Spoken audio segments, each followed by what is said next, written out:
I know Sam is here. Oh, Ralstonian. What's up, RR? Welcome to Masculine Geek number 31, the Providence, Rhode Island episode. I am in Providence, Rhode Island for a literary convention, which officially starts tomorrow, but I'm here a day earlier, so the show must go on, and I'm broadcasting from the hotel room, so there you go. We're going to play fast and loose today. It's going to be sort of a random discussion. They seem to go well. Bill Bug, what's up? And I believe TJ is going to talk about his hiking and mountain climbing trip. All right. Well, we can start out with me doing a Geek and Tell. Oh, yeah. This is the handle for the door piece of the door handle from a cast iron wood burning stove that was found at the remains of an ore mining camp beneath one of the mountains that I climbed. Oh, wow. So that's cool. If you go to my Twitter account, you should be able to find it. You're smart people. You will see all of the photos that I have of the hike that I did this last weekend and photos of the mine. So the mine is not accessible anymore due to landslides. It's right next to a glacier, but the tracks are basically coming out of the mine and go all the way to the hill, and that overlooks it. But above it, there was a little ledge where they put they basically lived up there. They put a little shack or cabin, and so we found all this stuff. So, I saw this piece and I just thought I need to bring this back. So I brought it back. I didn't remove. I have black polish stuff that you can use to get rid of rust. And I scrubbed it a little bit, but I decided to leave it as it is. I didn't want to make it too brand new looking because then I think it loses its luster. But my plan is here where it'll fit. The problem is just how do you do that? I might need a couple nails, and can you just hang it? Can you hang it?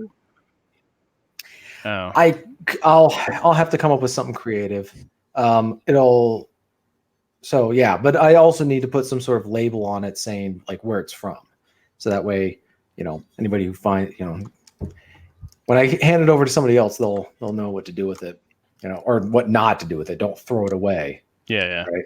So yeah, it's cool. I got a piece from that mine. And then I figured we'd do a little bit of literary. This is, let me see what year it is. Atham, look that up. Yeah, Atham, Google it. This is a 1900, so the year 1900 copy of The Princess by Tennyson. Oh, cool. Oh, wow. Oh, look at that. Nice. Yeah. Very nice. So I may have read part of it years ago. But it's a really long poem. Speaking of which, somebody's having their poem narrated right now. They are. Yeah. So we will hold on to that for another episode. Cool. So that'll be an episode all by itself, actually. Yeah. So I guess how do we want to talk about the hike? I've been as my podcast name, Mountain Pass Podcast, would infer. Not only do I live unto the mountains, but I also hike the mountains very frequently. So I've done dozens and dozens of hikes, and this most recent one was of Sahali Mountain. You can Atham, go Google that, and then you can go see all this stuff on Google Maps. You just type in Sahali, and then there's Buckner Mountain, which is right next to it. So Sahali is 8,600 feet. It was pretty technical. We ended up having to rappel down, and I have acrophobia, which is the fear of heights. Oh. Luckily, there was a mist covering the entire summit, so we couldn't see anything. So when I was rappelling down, it was okay because you don't see anything. And then we went down, came down from the mountain, came back down to where the trail is. Then we had to go another 1,500 feet down. This is not just, we're not walking down stairs. We're walking across slippery rocks or crossing streams and all these different places where the glacier is melting and all the creeks are being formed. And then we had to go through all these blueberry bushes everywhere. Everywhere you can see, there's blueberries. And then we had to try and find a place to camp that night in the basin.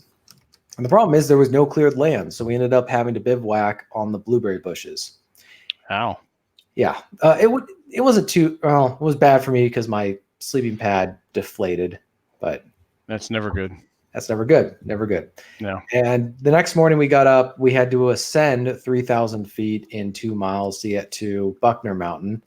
That was fun. And then we ended up. I mean, great, fantastic views. All on Twitter. Go look it up.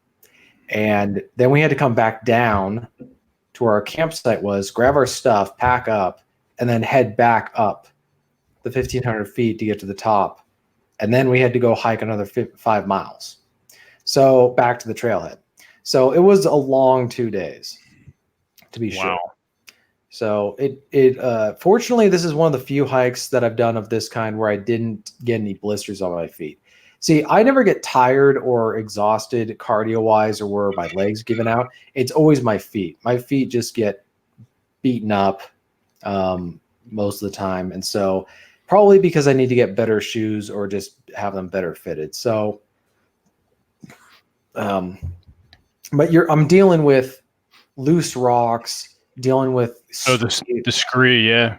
Scree is the worst. I will avoid scree at all costs for the most part. I mean, it was worth going here. The only bad thing about this trip that I regret is I didn't bring my high dimension camera. So all the photos were taken with my cell phone. So that means I can print, postcard size, but I can't blow them up the way I would with other photos. So, yeah. TJ, there was a question specifically for you in the chat. All right. Beelbug asked, do you ever have dust mites or mold issues with your old books? Dust mites, not that I know of, and mold, I don't think so. I've never had that problem. No. Sometimes when you're and TJ can attest to this too, if you're old book hunting, because I'm the same with TJ. I like to collect old books. Same here. Yeah, and Rob, if you go to an estate sale, you may run into a smoker, and paper will absorb the smoke. Now there is one foolproof way to get rid of that. You take a large plastic container, large Tupperware container, something you can, almost vacuum seal, and you take a coffee can worth of coffee beans, place that in there with your books for about, I don't know, a day or two, sucks that odor right out. Right. Clears it out. So, but that's the only thing I've ever run into is cigarette smoke. Yeah, that's the thing about old. I mean, it is a problem where you have musty smells on books and on old stuff because it'll tend to stink up places that you have. Yeah. So I've just avoided old stuff like that. I don't really bring. Sorry, that's the train in the background. And no, don't apologize for that. That's great. Yeah. Well, yeah, that's where I live. I live onto the mountains with the railroads. The railroads. Right. With the mountain goats and the railroad. We also encountered a bunch of marmots and a black bear. That was fun. At the same time? Yeah, because the marmots were out, the love train. And there was one marmot on lookout on a rock, and he started making all these whistling noises, and then we looked over and saw that there was a black bear. So black bears aren't very big, and so they're not really terrifying, and they're, to me at least, but they're also not very aggressive. They tend to go do their own thing. I also was carrying I was packing heat, so I wasn't really worried about bears doing anything. So I guess what I've learned from my trips is I went hiking with some relatives who are very, very good at what they do when it comes to hiking. They've mastered the art of lightweight gear. So I was able to borrow one of their sleeping bags, which weighed an ounce. They have their equipment weighs very, very little. They buy the minimalist type stuff. But a couple of tips I would say is one, bring sunglasses because if it gets sunny, you're going to get you don't want sunlight in your eyes. If it's during the wintertime, you really don't want, if you're near snow, you really don't want sunlight near your eyes. Oh yeah, that bouncing right off. That one, it'll burn your face, but it'll also make you, it can blind you. Snow blindness, yeah. Yeah, snow blindness. Bring sunscreen, just a little pack, cover your neck and arms or whatever. Just you'd be surprised at how quickly you can burn even in little amount of sun. The other one I would say is make sure you got the right boots and socks. Make sure that stuff fits, and because you don't want to deal with blisters, and you don't want to have to deal with pressure points or trigger points on your feet. Is there a joke going on? I must have missed that. You're no, it's no. We're still listening. I mean, we're listening. All that stuff is good gotcha. safety stuff. The other one I would say is bring a hat, and I have one and I forgot it, or I couldn't find it for this trip, but it's the Lawrence of Arabia type that covers your entire neck. You want to bring something like that because it's not just that it's going to protect your neck from getting burned. It's also going to deflect a lot of heat off your head. So I know it's counterintuitive to be wearing a hat, which is supposed to keep your head warm, but you wear hats also to keep the sun out of your face. It's true. Well, I feel like there's an inside joke that I'm missing right here. No. I'm sorry. We're doing you. Rob is doing you a disservice over here. God damn. Lord. Yeah. Well, I'm moderating the chat, so I'm being moderate with these guys. You and your 5-foot sinners. That's right. That and as far as hiking's concerned, bring as far as dishware, bring something that's more like a cup than a bowl. Yeah. So it's high up, because it'll do two things. One, it'll keep your food from falling around, and it'll be easier to clean out. And for lighting fires, one of the best things for tinder is the lint from your dryer. Yes. Yep. So my cousin has a stove that's like an aerosol can, and you turn it on, and it has the mug or whatever for the water. Exactly. Yep. It's connected to it. Mm-hmm. And so that's another thing. Just bring food that all you got to do is add some hot water and you're done.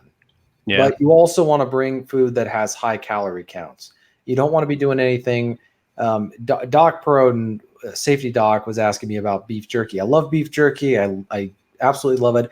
It's expensive and it doesn't give you any calories. And when you're burning, thousands of calories on a hike, you need something more. So a variety of snacks or lightweight snacks are going to be good. But you need something with sugar in it that's going to help keep your metabolism up, because if your metabolism just shuts down, you're done.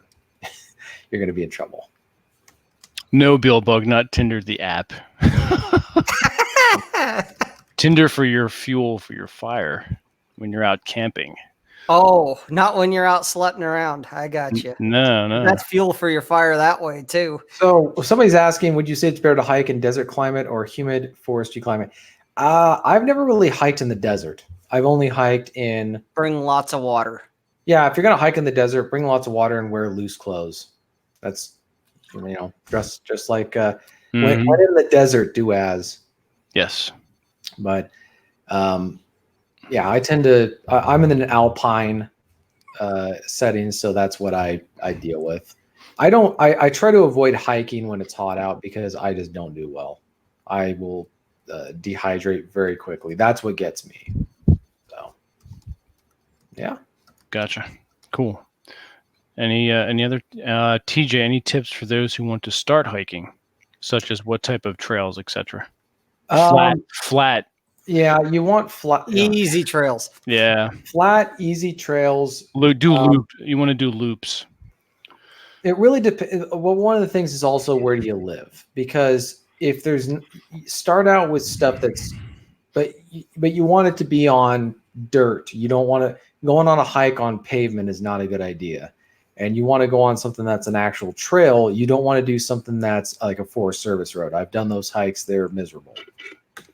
Don't do them.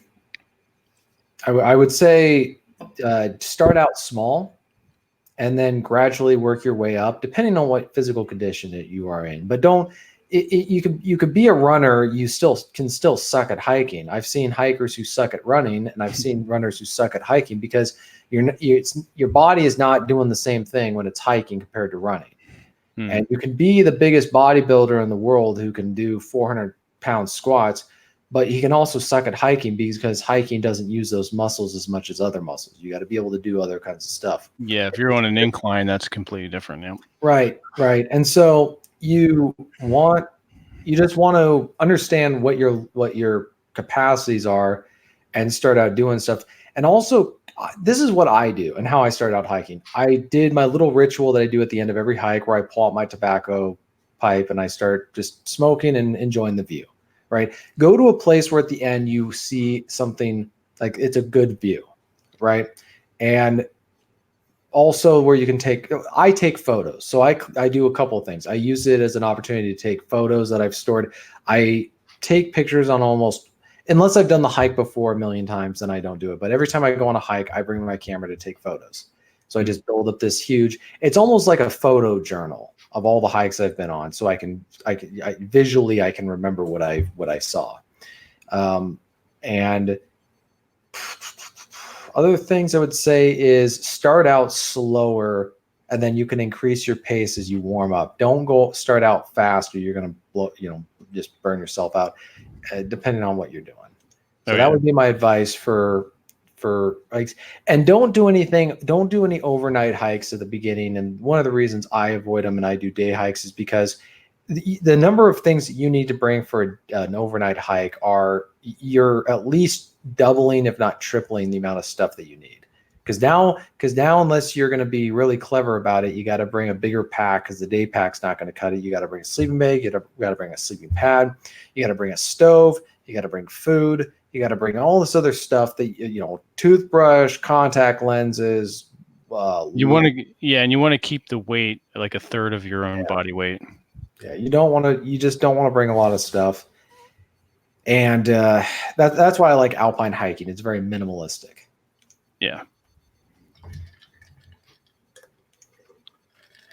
Which is a good thing. Yeah. Yeah. See? So you were there so you did it it was a 3-day or a 4-day hike? It was a 2-day. Oh, 2 days. So we did it. We left Saturday morning. We started out at around 10. And we finally got finished and bivouacked at around 7:00 at night. The next morning we got up at around 6-ish, and we got back to the trailhead at around 6:30.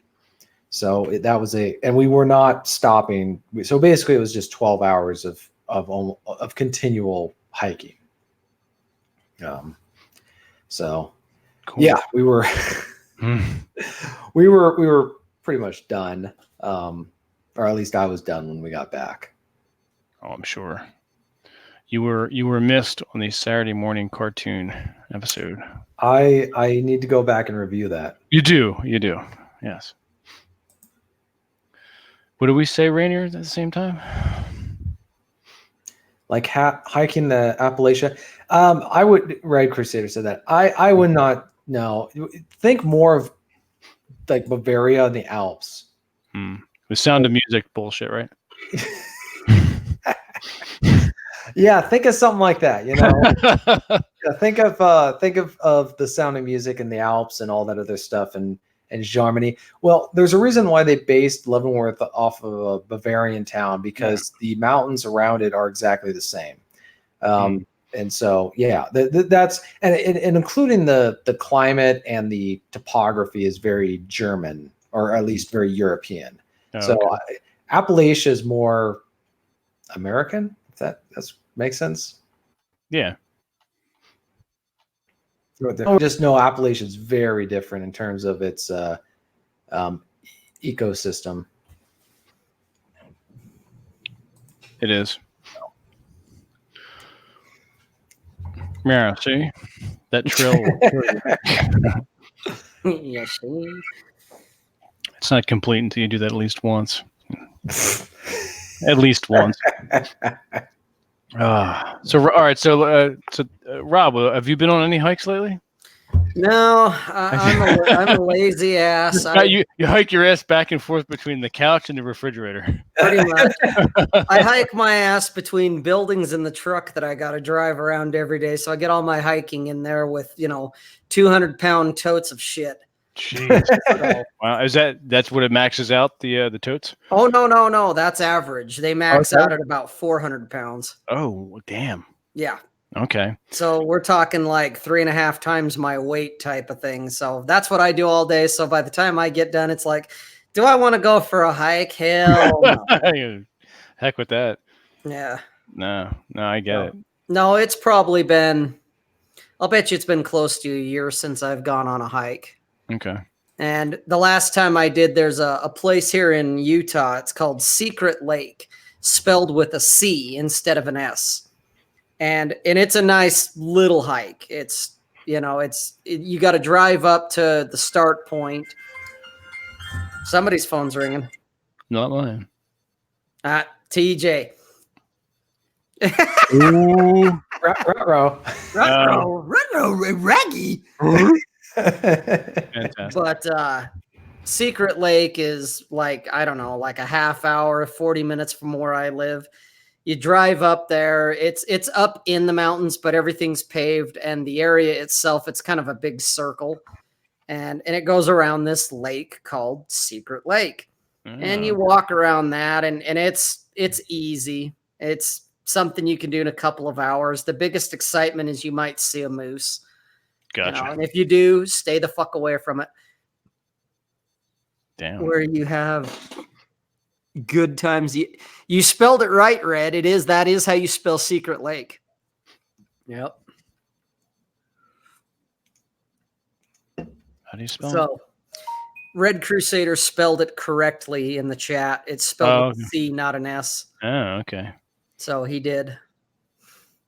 But it's a nice little hike, if you want to go for a couple hours, check it out. And you're high enough up in the elevation that the temperature is not as hot as it is like in the valley.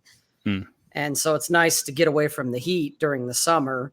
But there's a lot of assholes up there. A lot of families up there doing the family thing, and the kids are running around. Jerks. Who has the audacity to have children? Right? No. So a lot of kids running around up in there and whatnot, which can kind of take some of the fun out of it. But beyond that, it's a nice little hike. And then there's Donut Falls, which is also another one that's not too far from there. And that one's okay. You'll get wet on that one because you basically have to cross a creek at some point, and you're going to get wet. So brace yourself for that. So it's a good time. Cool. I think Crystal Lake has been renamed to Secret Lake. Maybe.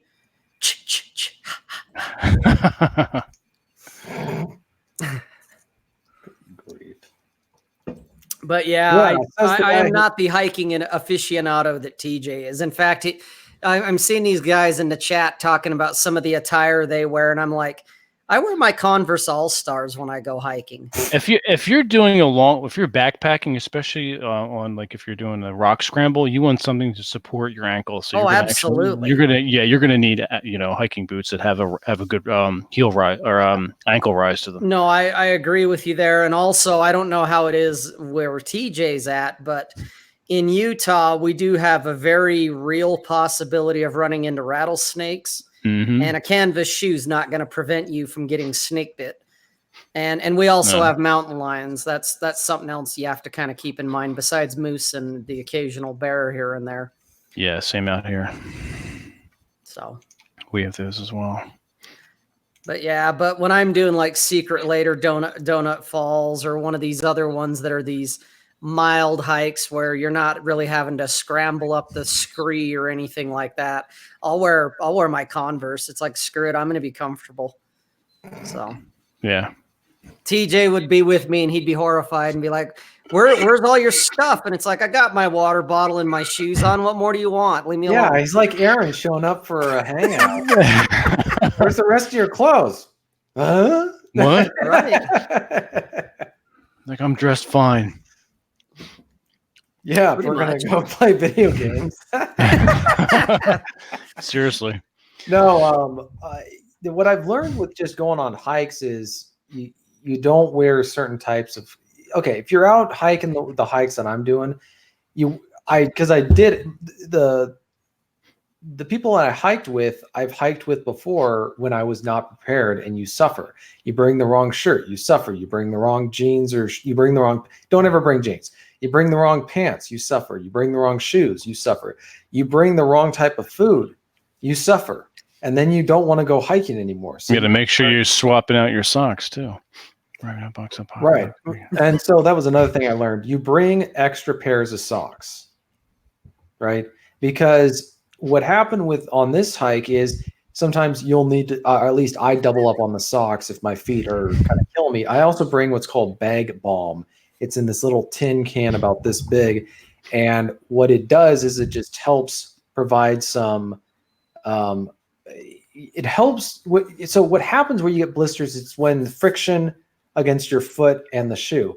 Well, you got to come up with something to make it glide instead of rub against it, right? So the balm helps with that. There's other stuff that you can do as well, but just blisters are a nightmare, and you don't want to have to deal with them when you're going on a hike.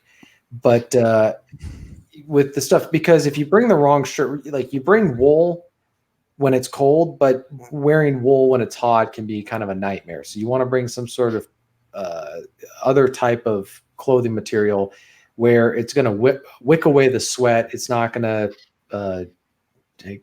if you bring cotton, you're screwed. That's pretty much Cotton is great for going in the South, but you don't wear it on a hike. That's what wool is for. That's why God gave us sheep, so we could go hiking. Well, because you can get it. Well, you can get it soaked and still be warm. Right. So actually, 1 second. I'll show it. One moment. That's why the Navy used navy coats, pea coats, wool coats. So I brought this along. This is my. Oh, is that the sweater? That is a wool. So as you can tell, is that a cable knit? It's a wool sweater that I got from Ireland. Big cable knit sweater. Yeah. So yeah. So it's a cable knit sweater. So it was great when we were doing the hike because it got freaking cold, especially when the sun goes away or it was mist. It was cold, and so that there's the photo that I now have on Twitter and other places is of me with this sweater on. That's because it was freaking cold out in the morning, and I was drinking my coffee, drinking the hard stuff to wake up. But what's great about this is if it gets wet, like Vince was saying, you're not going to freeze because it doesn't get cold. The downside is it smells. Well, yeah. This stuff will smell if you sweat in it. So, and you can't put it in the dryer. You got to just wash it, and then you put it in the dryer, it'll shrink. It'll be about the size of your pinky. Nope. You could use it as a freaking glove. Pretty much. The one thing I don't like about it is it didn't have it doesn't go up to the neck. So I have to put it on a shirt underneath to give it kind of a collar. Tom Crean, who was that Irishman who went with Ernst Shackleton on his expedition in the Arctic, or the South, Antarctica. There's a famous photo of him where he's got it up to his neck, and I always liked that because it just felt more,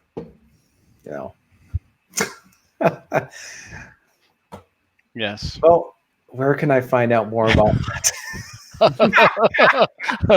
Well, first you need to give us $1,000. No, it's $997. Get it right. Actually, though, what Metal Drummer's asking, he's being serious. That's a real thing. No, it is serious. Yeah, it is a real thing. It's just like a meetup like we're having down in the Atlantic City. Throw it out there, John, if you're still on, man. Put it out there. The chat will have it. One thing that I bring along that's been really helpful for me is I bring a sports water bottle that's a water filter. So it's got a filter inside. You open it up, put it water in, you close it, and then you drink it like it's a sport that you would drink water from a sports bottle, but it goes. Is it a filter? Or is it also the activated charcoal? I think it's activated charcoal or something like that.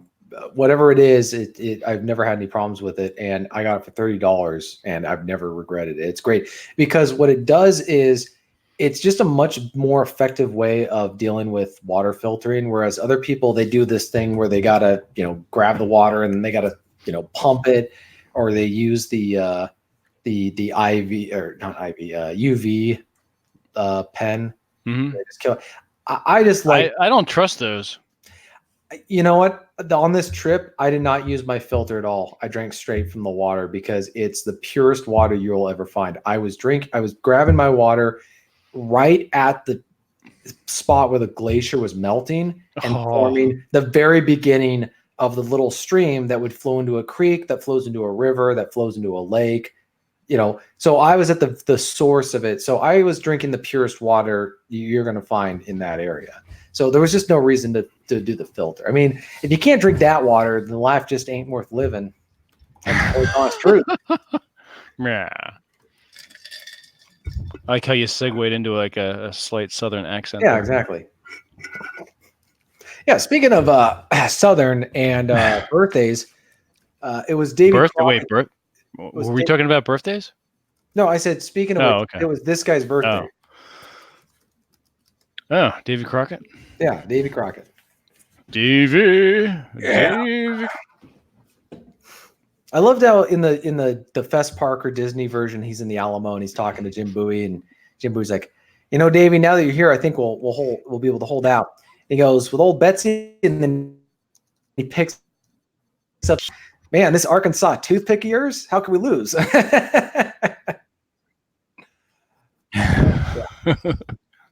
Nice. My dream hike is a bar in Italy with a bunch of Italian women hanging around. That's soon. Soon.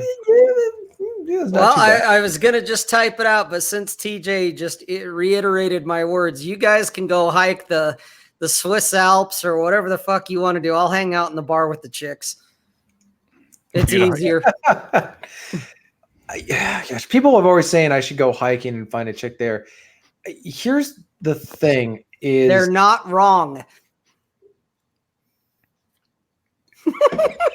It's true. Yeah. I mean, you do see one. It's just they tend to be more of the. You almost want the ones that are they enjoy hiking, but they're not fanatical about it, right? Gotcha. Because they tend to be the. I'm gonna get in so much trouble. Just say it. We know what you're we know what you're thinking. You can say it, and everyone here knows what you're thinking. So right. You might as well just say it. Femininity is not the biggest priority in their life, right? Mm-hmm. No, I know what you mean. Yeah. So that's all I have to say about the lack of femininity in the Pacific. Yeah, what you're saying is ugly, see? Yeah. Well, they wouldn't be if they didn't shave their head like they were a cancer patient, or they wanted to look like a 14-year-old boy, or they were able to, like I said, text message. Should I post MLDs? I got this Italian girl to show. Should I put that up there? Do it. Yeah.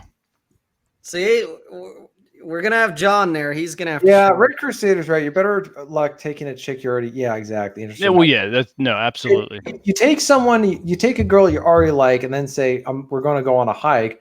You don't want somebody who's like fanatical about hiking. At least here's the other thing. And it's just we don't have to talk about this too much, but this whole obsession that some men have about finding a girl who likes doing the exact same things as you.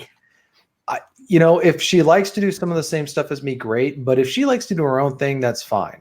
She should actually do her own thing, just like you should have time to do your own thing. Right, exactly. Now, as long as it doesn't involve watching Oprah, I'm okay with watching Oprah or. What you do here? See? Yeah, well, what are you doing here, boy? You bothered me. I say there, son, you got a hole in your glove. I keep pitching them, and you keep missing them. Nice kid, but a little dumb. Nice kid, but a little dumb. Yeah, exactly. You don't want G.I. Jane or granola munching Jane.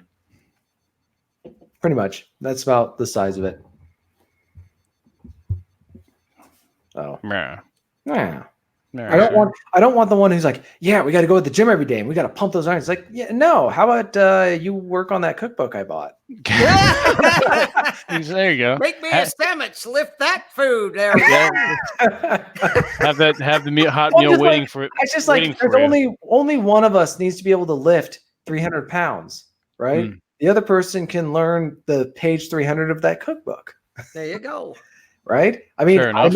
I lift stuff, I make her happy. She cooks stuff, I'm happy. We're all happy. Everyone's happy, and then it comes along feminism and says everybody should lift. It's like, well, no, it's actually we lift and then we pretend that they are lifting, but they're lifting, all right. Jeez, I'm getting low on my sangria. But yes, we're planning an report. Yeah, exactly. It's like the Brady Bunch, you know. Soon we're going to add Well, Aaron. see, that's where we needed that one. Yeah. No, I feel like we're part of like we're split screen on like the Avengers. They're talking to the World Council. Here's a story about a pimp named Brady who is living with 3 very lovely hoes. How much have you had to drink, Rob? What are you working on? This is my second one. Okay, so you're okay.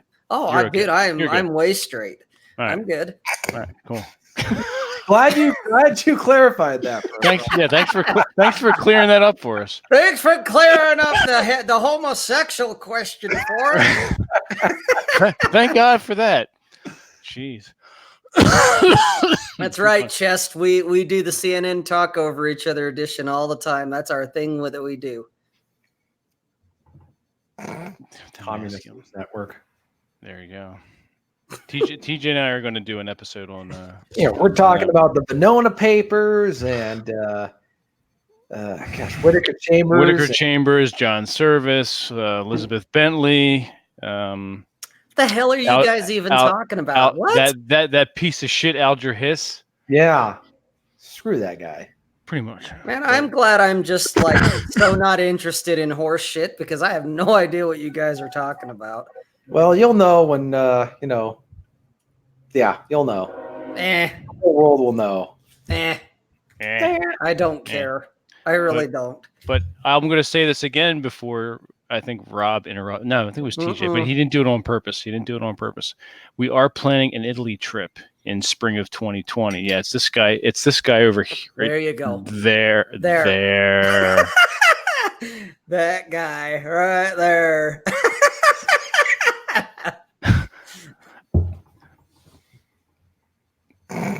The anarchist edition. Well, not exactly. Just Epstein. Anarchist edition. How about the McCarthyism edition? Well, that's what it'll be. Yeah, we'll be talking about McCarthy. You know what he used to do in the summertime when he was off of Congress? He used to go work on potato farms. Yeah, he used to run a chicken coop. Yeah, and he didn't tell anybody. He just was, I'm going to go do this.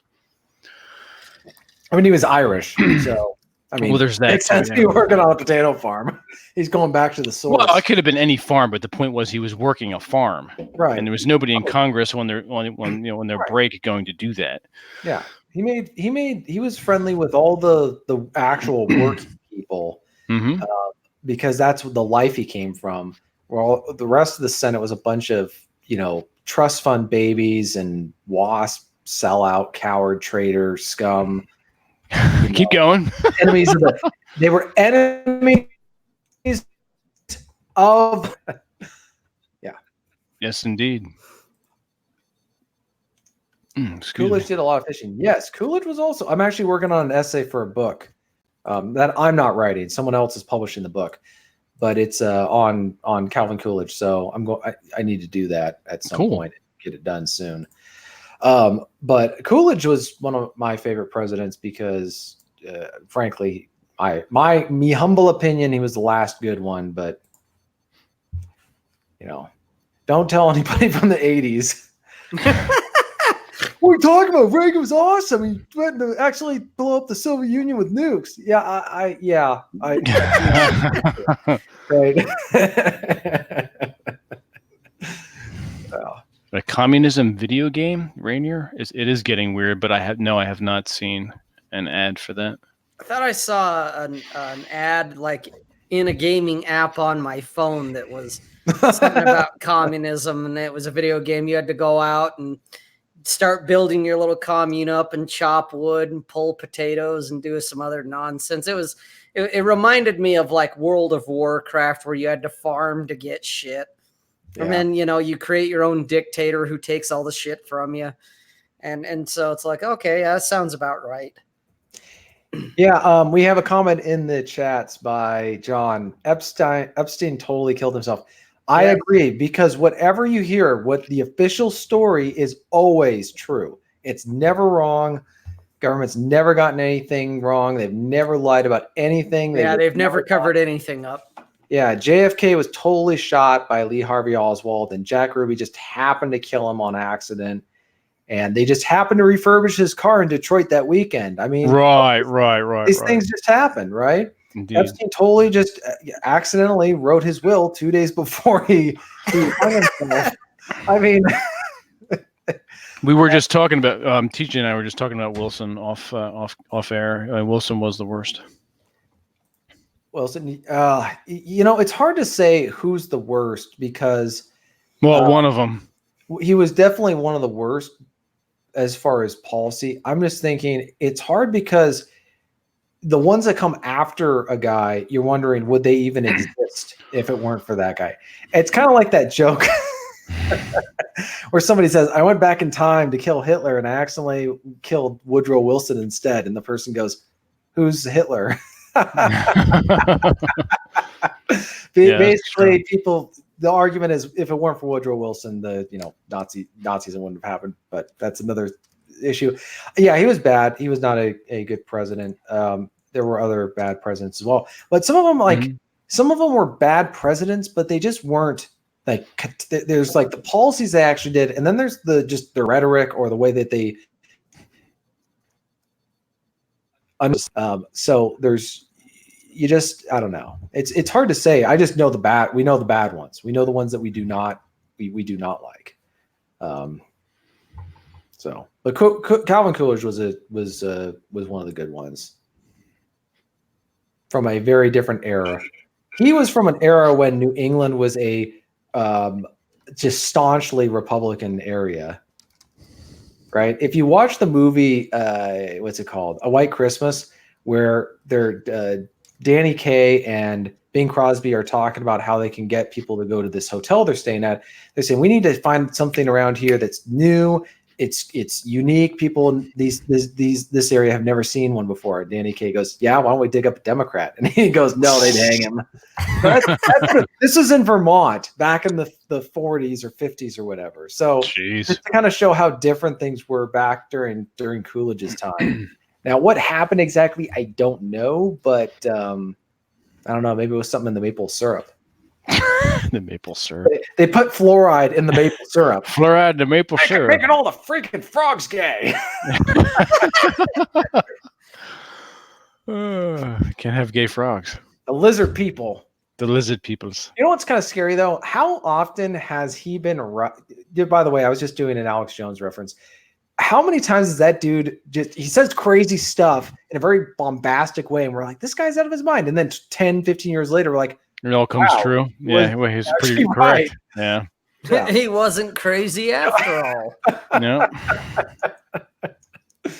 Yeah. Indeed. So I'm just checking out. Oh, I was in an oil. I was just watching that with Jack Nicholson. Yeah. Jimmy Hoffa. Yeah. That was an interesting. It's kind of funny. He did a good job of not playing Jack Nicholson like he does in every freaking movie he is. I mean, even in the movie The Joker, he's playing Jack Nicholson. He's he run his character, his personal character runs through all his fake. Well, so does Clint Eastwood. True. Very true. Yeah. Yeah, Clint Eastwood is basically himself in every freaking movie. Okay, now we can do the real geek stuff. People give John Wayne a lot of crap because they're like, he played the same character. Have you seen The Quiet Man? Have you seen... It's a great movie. The Searchers? Do not compare that to, say, Rio Bravo or Operation Pacific. He plays completely different characters. Like John Wayne, just compare the Searchers. I think a lot of people are confusing an actor's style with the persona. I mean, what we're talking about, like with Clint Eastwood and John Wayne and Jack Nicholson, they have a certain style that just continues to like permeate their characters on air. Right. I'm just saying that Clint Eastwood's characters tend to be the same type. Like as far as I get what you're saying. Okay, whereas John Wayne in The Searchers, he's playing a guy who's borderline disturbed in his behavior and conduct. Let me just stop you just for a second, TJ. Thank God that the banners is hiding Rob's swimsuit area because he's got one leg up. He's got one leg up on the chair. He's like, yeah, check this out right here. That's right. I'm showing off my goods. He's showing off his package. Advertising. Get it here. That's right. Right. So, one of the commenters is saying that John Wayne played a lot of cowboys. Yeah, I get that. He played a lot of cowboys. He played in a lot of World War II stuff. And he did in a lot of movies play the exact same character. For example, one of my favorite John Wayne films is The Alamo. He basically he's playing Davy Crockett, but he's playing John Wayne, and he throws in lines that Davy Crockett would not say. These are all lines that John Wayne would say. He was injecting his politics, but he was able to do different films that were. What is so? Oh my gosh, Rob, stop doing that weird. Off the BB. What? Thanks, John. Oh, wow, I read that totally wrong. Later, John. I was reading that wrong. I was like, wait, what? Yeah. So, enjoy, John. We'll catch up with you soon. Yeah, we'll see you soon, bud. See you, John. As opposed to Clint Eastwood, I've seen all of his movies. He also started out. He was Rowdy Yates in Rawhide. But then he was in, for example, one of his earlier films was Where Eagles Dare. Then he plays the man with no name in all the spaghetti westerns. Well, he was fantastic as Kelly Kelly in Kelly's Heroes. You know, I have not watched the movie yet. I know What? Okay, all right. All right. Aaron is going to have a field day with this one. We're watching Kelly's Heroes when you come down for the Village by the Sea. We can do that. Maybe we'll broadcast it and we'll do the mystery, the Masculine Geek Science Theater. What's that show he's never seen or won't see or whatever it is? Which one is it? We've talked about it before. I actually bought him the DVD when he came down for the Battlefield Gathering, and he finally watched it, and he text messaged me about 2 a.m. and cried about the fact that he wants his 2 hours back. He wants his 2 hours of his life back because the movie sucked balls. I mean, remember, this is Dr. Strangelove. Yeah, Dr. Strangelove. Yeah. Well, we need to bring that one and put him in a room and tape his eyelids back. I know, right? In my defense, I know what Kelly's Heroes is about. Yeah. I know who's in Kelly's Heroes. I know it's a great film. When we brought up on Older Brother, I did that Dr. Strangelove quote, and everyone's like, huh? And I go, and he had no idea what we were talking about. So in my defense, I know what Kelly's Heroes is about. I've never gotten a copy of it. All right. Well, you'll be watching it. I mean, this is the downside, really, to frankly, the loss of Blockbuster or the corner video stores. When I was a kid, there was a video store that would do 2 movies for 99 cents on Tuesdays. So we would go every Tuesday, my folks and I, and we would go pick out a couple movies. Well, the thing is they would have all the brand new movies in the front, right? That like the new movie to come out, they would have it all stacked up for people to grab copies of. And the far back, they would have movies from the 30s, 40s, and 50s. They had all the World War II stuff. They had whole sections for that. So all the good stuff. They had all the good stuff. Well, when Blockbuster went out, you really Netflix might not have it. What's the other one that might? I mean, Redbox isn't going to have it. They only have these new stupid films. I've never used Redbox. How convenient is that? Have you used that? It's pretty convenient, at least when I lived in the city. Now I live under the mountains, but when I lived in the city, it was great. You paid $1, you grabbed, or back then it was $1. You paid $1, you got the movie, you watched it, and then you could return it to any Redbox anywhere, right? So I like that, but what I don't like is it doesn't have any of the old films. So if you want to watch it, people will say, "Why don't you buy it through Amazon?" It's like, oh, I have a VCR and a box TV, so leave me alone, right? I don't want to watch movies. I don't want to watch your old CRT. Yeah. See, Yeah. I ain't changing for nothing. See, I'm buying you a small LED TV. I have an LED TV because it just doesn't fit into the box of my entertainment center. But I use. Okay, now the truth comes out. Okay. Well, He has one. I could theoretically. Okay, yeah, I was just lazy. Yeah. Well, I'm supposed to watch Bridge over River Kwai? Remagen. Oh, Remagen. I haven't watched that And yet. a beta tape. I say what? Red Crusader and a player. beta tape player. You got to probably have a laser disc too, right? Well, I was gonna say he finally got into the 2000s. He bought a laser disc machine. Somebody was bringing up the last social justice warrior. Yeah, let's not. Okay, you go ahead and go there. I got to use the bathroom. I'll be back in half hour. Oh boy, he's got to drop a deuce. Well, you know, TJ's got a lot to say about the last social justice warrior, so I'll be back in a while. All right.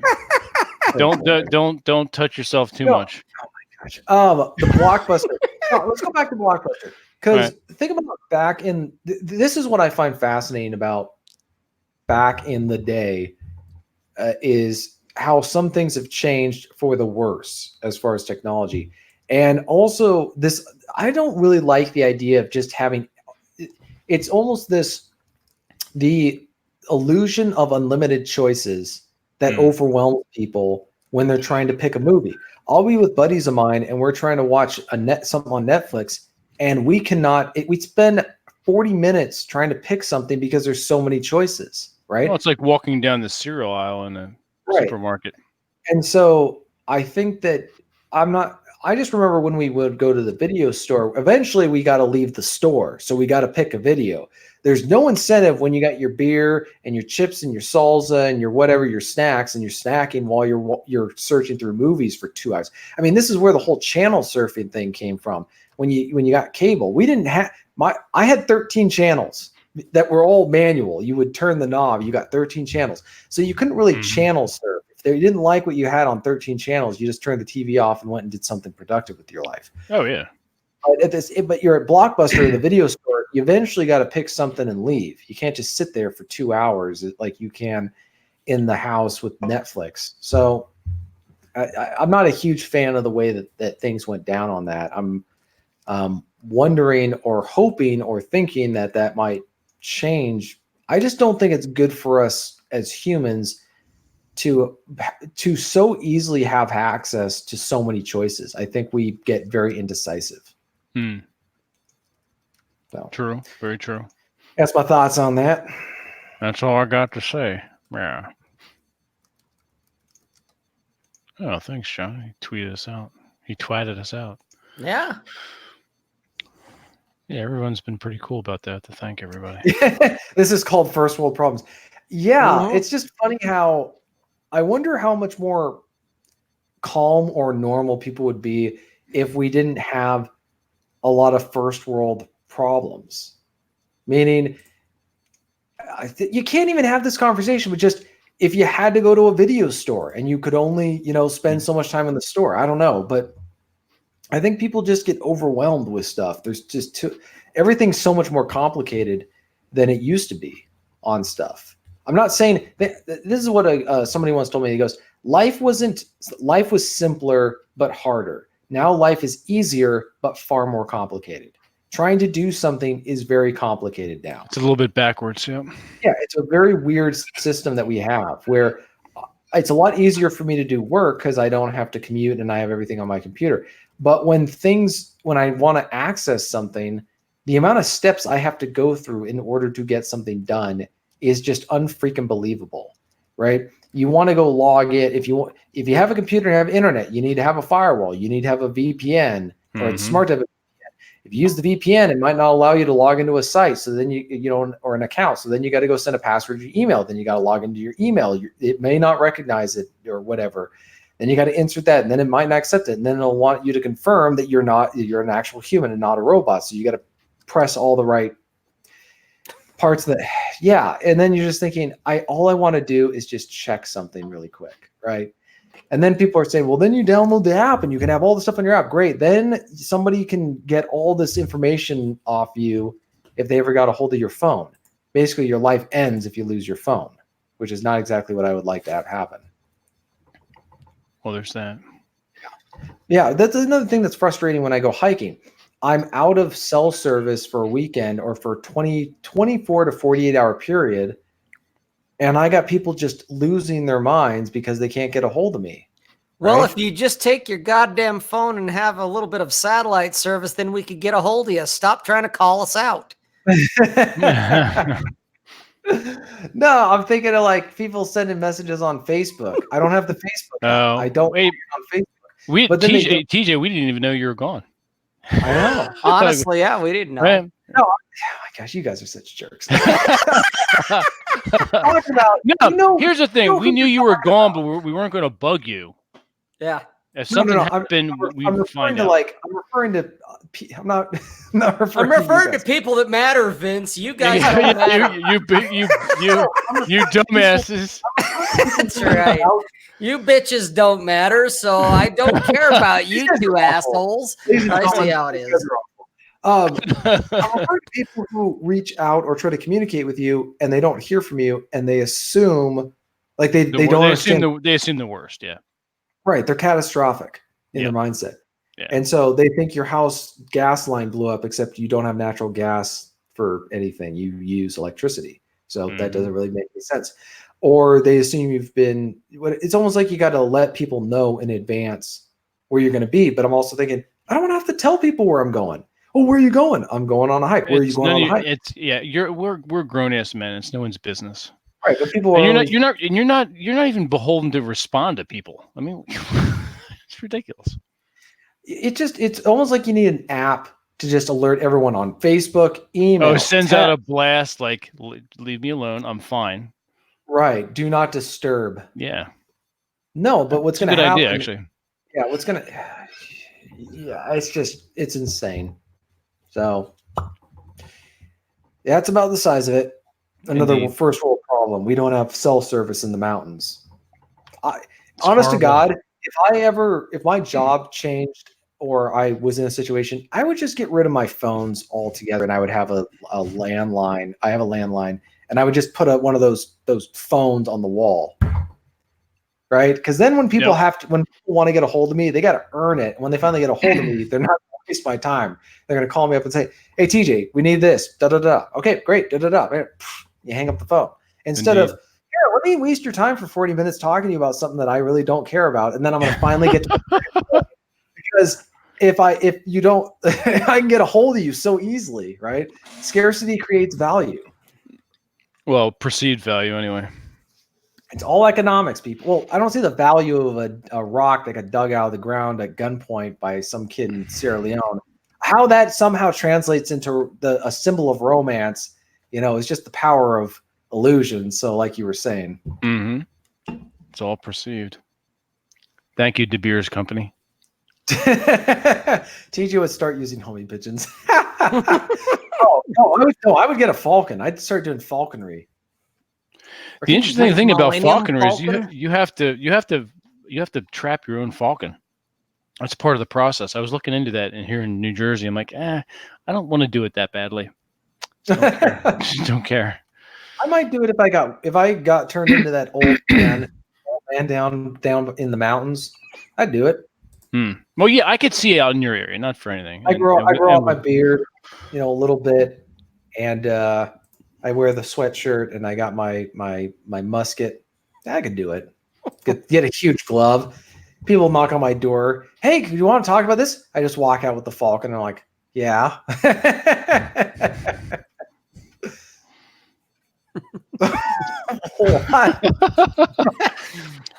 I love this. That's what I came back to when I went to go get a beer. Is say I'd like some, I'd hate it if I'm shooting nature porn and I get a phone call. You got to watch out. You got to watch the sex. You got to watch out for ticks.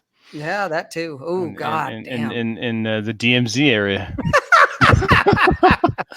Oh, that'd just be terrible. Ticks, or if you're rolling around and you hit some of that stinging nettle or something. Oh, the Jesus. sting. Yeah, that'll really sting you right in the right in the cojones. Right in the taint. Oh, it'd be terrible. Taint funny. That'd be pretty bad. Mm-hmm. But what's this? TJ's ready for the zombie apocalypse. Pretty much. Pretty much. I'm ready, willing, and able. My first plan will be Actually, to you're make sure. not. Actually, you're not. Rob and I are more ready than you. You know why? Why? We have motorcycles. You do not. I don't need a motorcycle. I don't need to go nowhere. If you do, it's better to have a motorcycle. Fortress of Bachelortude. Well, are you isolated? No. You're not. Will be isolated. That's the thing. That's the thing. You still have an asphalt street in front of your house. Correct. I wouldn't put it that way, but it'd be easy to barricade. It's a gravel road, and all I gotta do is say a few things, and we can make that. We can change traffic patterns very easily. Go out and buy that Sherman tank you've always wanted. Well, no, and here's the thing. I don't even joke about this. I just think it's funny. There are guys who live out in the middle of nowhere near Snoqualmie and Stevens Pass who are just waiting for this to happen. And the first thing they're going to do when they hear about a mass migration of the zombies from Seattle is they're going to take out those roads. So I just don't. All I got to do is just turn on the TV and just watch the news or my laptop. But if the internet goes down, I can rest assured that someone else is going to take care of the problem. There's that. Yeah. I already have my Red Dawn site though. If it got bad enough, like if we were invaded by communists. Oh wait, that already happened. Anyways, I already have a spot where I could go where it has a water source, and it's got shelter and all of that other stuff. So basically, me and my comrades at arms will know where to retreat. So we can become real Wolverines. Nice. Now let's segue into the top of the hour commercial via Mr. Rob. Well, I just got all caught up in the chat for a minute there. Guys, if you're watching right now, which you are, but if you're not and you're watching it later, either way, hit the like button if you haven't already. Hit subscribe, hit the notification bell so you get the little doohickey to go off to let you know when we're going to do another show. And do that because it looks like we've already got the hate squad showing up. So my ex-wives and my ex-girlfriends are showing up to show their love. We have to, counter that. That way, at least, we keep sending the positive tingles to YouTube's vajayjay. How many likes do we have? 20 right now and 4 dislikes. Come on. So we're doing all right, but I know these guys can do better. They're that type of awesome guys. They can do it. Mm-hmm. Do eat. Where's what, Red? Where is it? I don't know. Where's what? Who? Red Crusader. He's saying, where is it? Where's what? Oh, Bedford Falls. Oh, I don't know where that is. Darth Dislikes and her Knights of Ruin. There we go. I like that. That's good. Throw that on the banner. There you go. The fun thing is, and I've said this many times, when the hate starts showing up, it means one, you're doing something right. And even when the haters show up, the dislikers, whatever you want to call them, they're still adding to the analytics because they got to get in, they got to log on, they got to switch accounts or whatever it is they do, but they still got to come onto the show at least for that minute. And guess what? That adds to our views. So, bitch, you're a fan. Pretty much. It is, why I always find it fun. It's like, guys, bring on the hate. I don't care. We pretend to be frustrated at that, but we really don't care. It's actually more fun than anything. Exactly.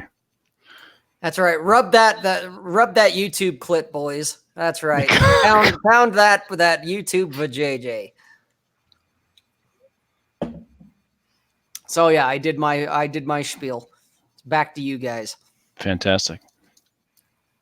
As you were saying, TJ. Oh, Yeah. Bedford Falls is from It's a Wonderful Life. Oh. But Sam's right. We have more likes than viewers right at the moment. So, how cool are we? Yes. There's not, I can think of other shows that don't have that number. Mm-hmm. I'll just leave that there.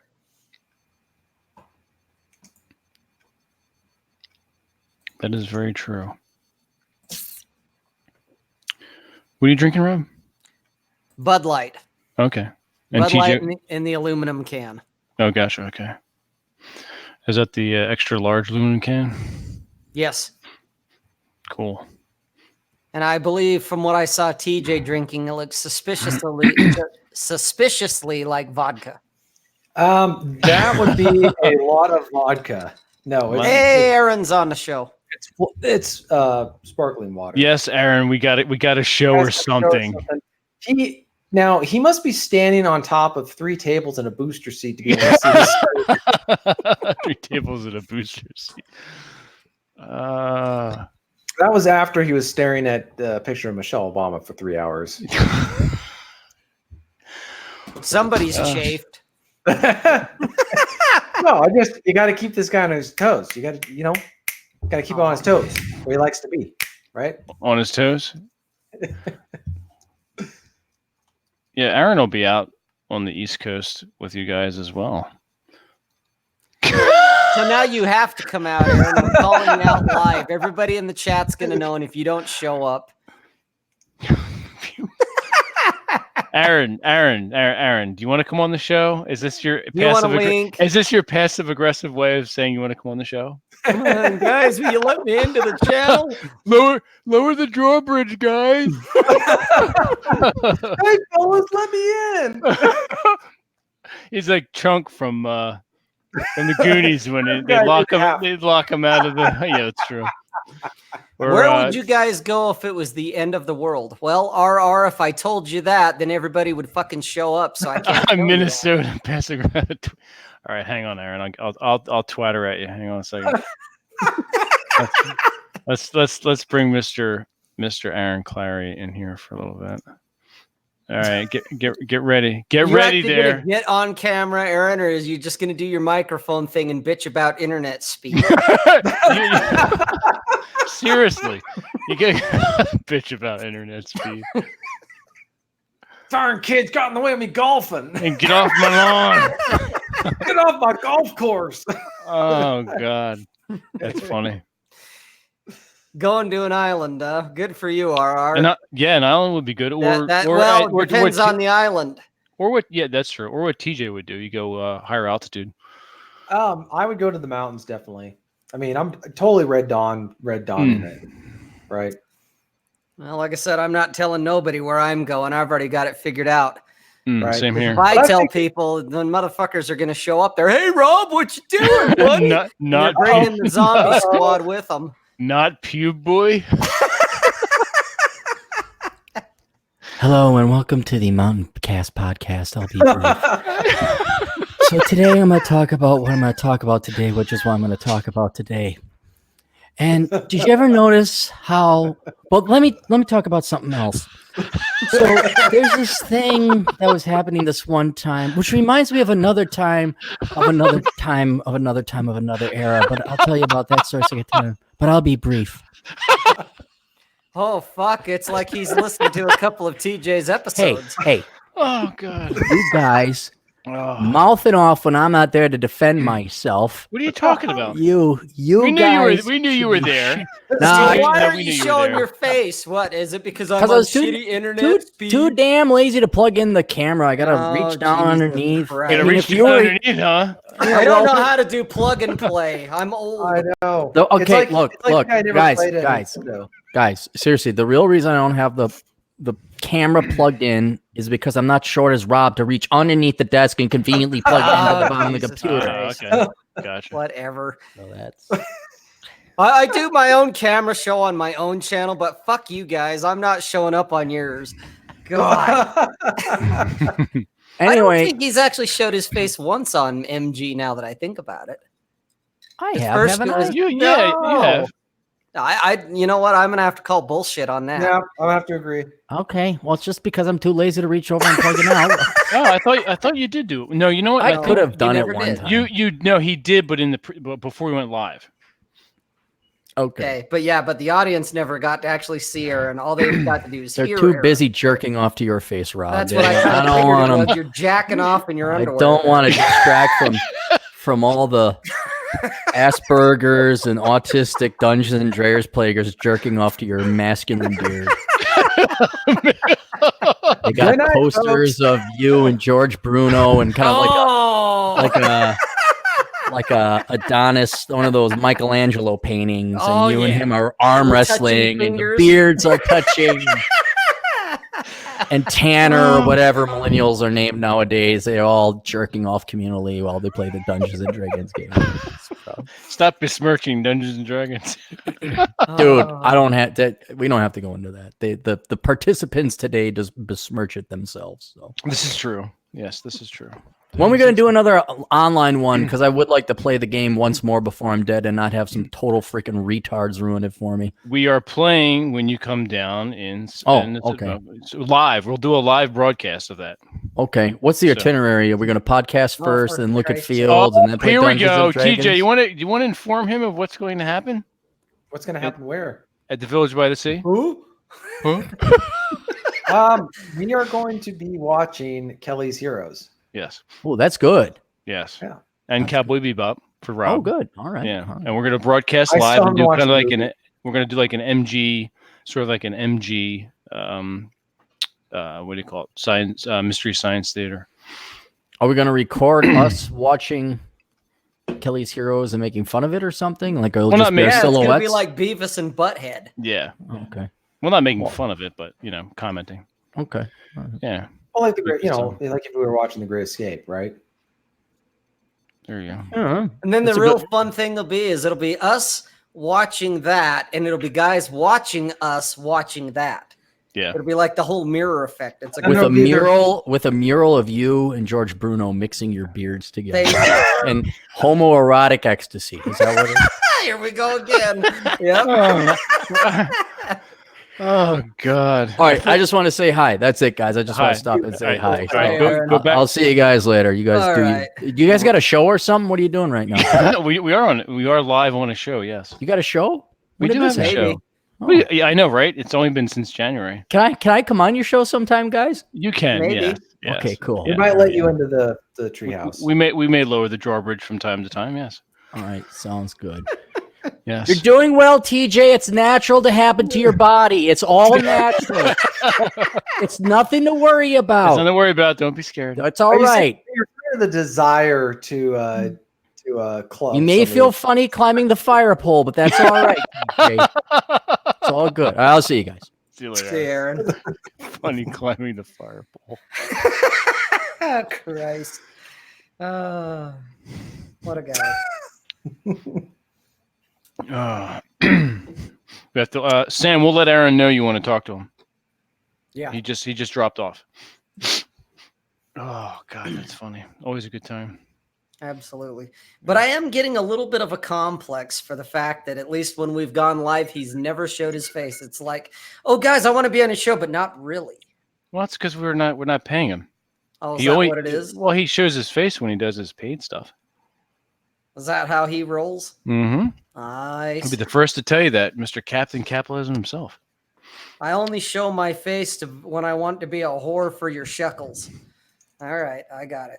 There you go. Nobody cared who I was till I put down the mask. There you go. You're welcome, Sam. We'll let Aaron know. Yeah. And Mr. Shekels, man. Mr. Shekels. Blood Rah. shekels. I missed that. I missed it. You guys referenced that a lot. Is that what episode is that? That's I not an don't episode. remember. It was him and DT. No, And- it goes well beyond them. It Well, goes back it does, to but that's where it kind of caught fire. Is DT he'd injured himself, jacked up his ankle or something, and so like any real man, instead of going to the doctor, he was self-medicating with alcohol. Okay. And he got himself pretty hammered, And because it's a great episode, because you can hear him degrading, kind of like Carl did on my show. Oh, just as And- time went by, I just got it. Yeah, you could kind of hear him start to slur and do his thing. But after a while, he more or less, and I'm paraphrasing here to sum it up, but he was like, what the hell is wrong with you guys in the chat? You need to be giving out some money. You need to be ponying up here because of what we're doing, type of thing. And he basically guilted these guys into throwing money at the super chats. Oh, he gave everybody some crap. Yeah, and the money started rolling in. And, okay. and I know Aaron kind of felt bad because, Aaron wants to give value for the money. Oh, yeah. Instead, DT's like, screw it. You guys need to throw money anyway. And that's where the Blood Shekels was born.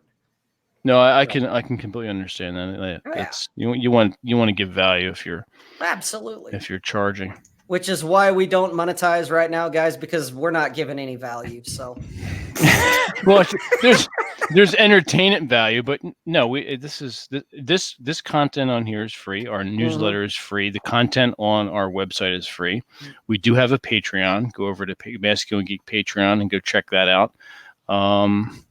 And that will, as we progress along, that will provide massive amount of value. So there. It's a good. We'll have you throw Blood Shekels at us one way or another at some point. Yeah, it goes to a good cause. That's right. The Cigar and Beer Fund. It goes back into Masculine Geek events. That's true. Yeah, helps fund that. Aaron is like a cat. When you pet him, then he bites you. I mean Mowgli. I was gonna say Mowgli here. I don't have. Mowgli is not with me on this trip. And my cats don't bite. You just leave him in the house? No, I've got I got a special someone taking care of him. Is it someone I know? Is it what? Someone I know? Oh, yeah, or have heard of? You have heard of her, yeah. Okay, that's what I was wondering. Yep, girl number one. Yeah, the original, the main one, yeah. Yeah, the main plate. The main plate, yes. The main plate is the. She's caring for the cats. She's caring for the cats, taking care of my apartment, and we'll have dinner ready for me when I return.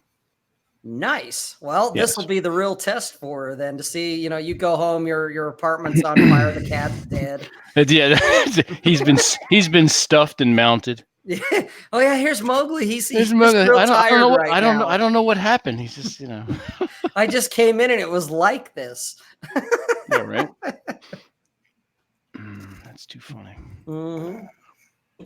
But so we have our Masculine Geek events on deck. I haven't had a chance yet to listen. TJ, what's your thoughts on what Jack did with your story? I love it. I mean, another satisfied customer base. Yeah. So for those of you who are not following it, I'm having Jack Napier, who I was on his show to discuss James Bond. I'm having him narrate a old style poem. So think Beowulf. I'm having him narrate it, and he did a bit of it on live on YouTube this morning, Dutch time. So if you want to listen to it and hear some of the stuff, go over to his YouTube channel. And I was listening to it and very geeked out. So I'm really excited to hear the whole thing. And I'm going to be having somebody do the audio book. So the poem is set in an area called the Enchantments, which is near where I live. And so I remember hiking there once thinking, this is like the setting of a Lord of the Rings film. So I decided to write a story that takes place there. And so if you Atham, go Google it. So everybody will know. Atham, look it up. Atham, look that up. Atham, look it up. So I'm having somebody do the cover for the audiobook. So it's just really happy that this thing's actually getting off the ground. Nice. Cool. Very cool. Yeah. I had to throw that out there, TJ, since you'd mentioned it to me in private, that it's like, okay, I'm going to out this, because Jack has a very unique voice, but a very amazing voice. And he's done it. He just did it. Like I'm watching him, and he's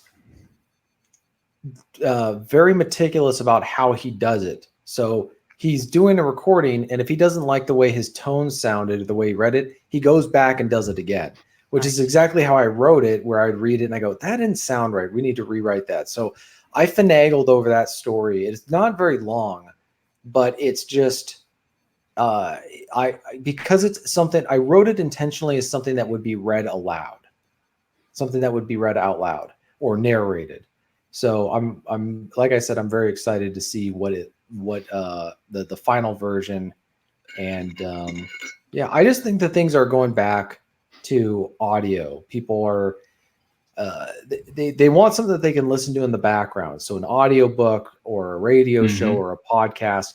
I was hanging out with one of my cousins and he was listening to a podcast on the French Revolution while he was working on a project in the garage. So I just think it's something that people would want to have just, you know, for me, it's something I want to listen to on a dark, cold night in the middle of winter with my fireplace roaring. Mm-hmm. Nice. Yeah, it was. I listened to it on the way up here. It's pretty good. I liked it. Yeah, I haven't had a chance yet. That's why I kind of wanted to ask about it. Yeah. Well, and I know we've had a guy at least once. I want to say it was during a Saturday morning cartoon hour or maybe a prior episode. We had a guy that I guess he was like doing his workout. He was lifting while he was listening to us in the background. And it's like, dude, exactly what you're saying, TJ, that people want their content a little differently. And so, hey, I want to listen to these yahoos run their mouths about whatever nonsense they're going to talk about while I'm pumping iron or I'm cleaning guns or doing whatever the hell they're doing. So. Indeed. Yeah, Red. He was explaining how he does audio. Okay. And then, but he was using TJ's story as an example. So there was the flow was off. You could still get the general idea, but the flow was a little off. But it was still good.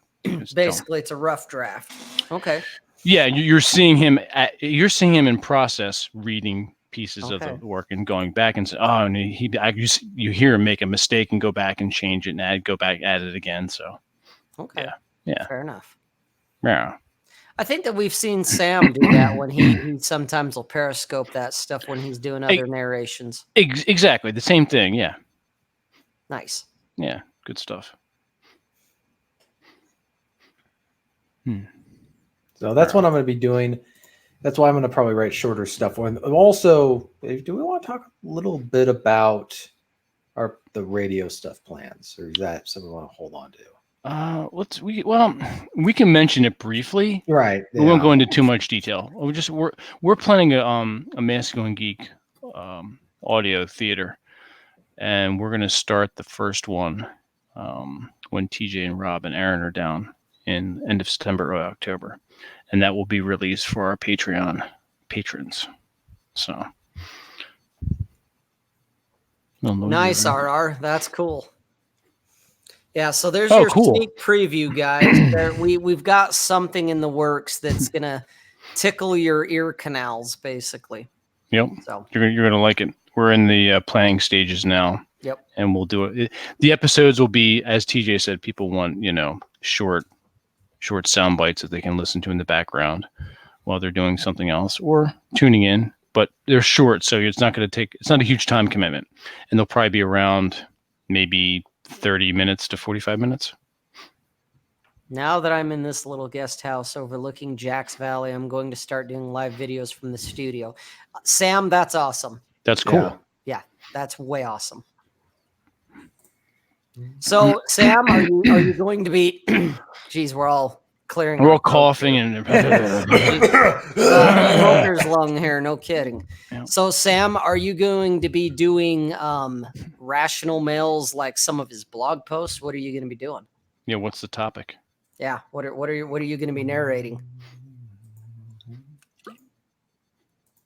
Or can you talk about that? T-17 classified. It could be. There may be something that he can't talk about it for all. Might be secret for now, yeah. Yep. Like Secret Lake. Yeah. Non-disclosure agreement or something, Oh, okay. There's interviewing men, interviewing my dog. Oh, okay. I thought nice. I talked about that a while ago. Okay, not secret. Okay, cool. So a little bit of all of it. Okay, nice. No. That'll be good. Mm-hmm. I'm getting the curious of the incurable. Ain't nothing wrong with that. The miracle man keeps walking. Yep. Mm-hmm.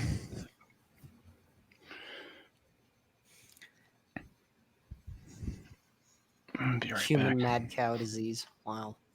So, guys in the chat, what questions you got? What do you want to know? Throw it out there. You got some time here. You got a chance. We are lending you our eyes and ears. And what metaphorically. little wisdom we have. Oh, I won't offer you wisdom. I'll give you bad advice. Straight up.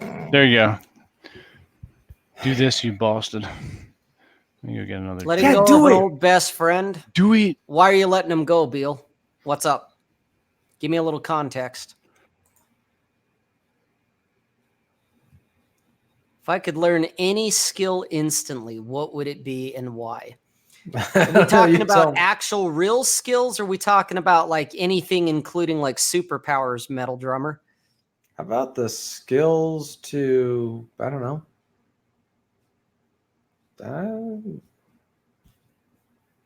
Well, because I can think of a skill, but it doesn't actually exist in real life. So I'm wondering, is he talking about actual skills? Just human skills. The ability to get someone to say yes to whatever you want them to do. There you go. Sales skills. Yeah, I'd agree. The American Sign Language. That's actually not a bad one.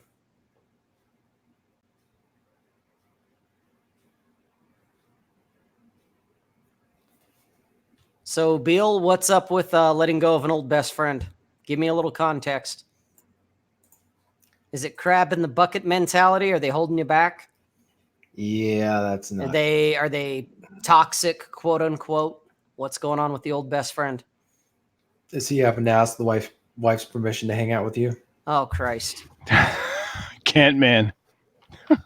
No, it's true. Once you start hearing stuff like that, or they kind of have that sort of, gee willikers, I'm so lucky the boss lets me hang out with you.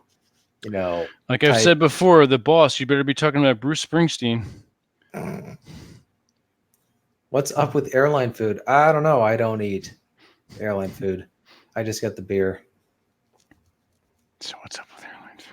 That sounds like something from a movie. It actually sounds like something that would have been in Clerks or something is what it sounds like. Maybe, yeah. Just don't eat the fish. Just eat peanuts and drink the beer. There you go. Or as you know, our good friend Aaron Clary, just make sure the chicken feathers from the chicken coop that you're sitting on don't get in your mouth. Okay, Bill, if you've got my email address, send me an email. I'll answer you. I'll give you my 2 cents, whether it's good advice or not. I'll give it to you. Are you channeling Jerry Seinfeld? Hey, guys, no, these questions are supposed to be for us, not each other. Come on, get with the program here.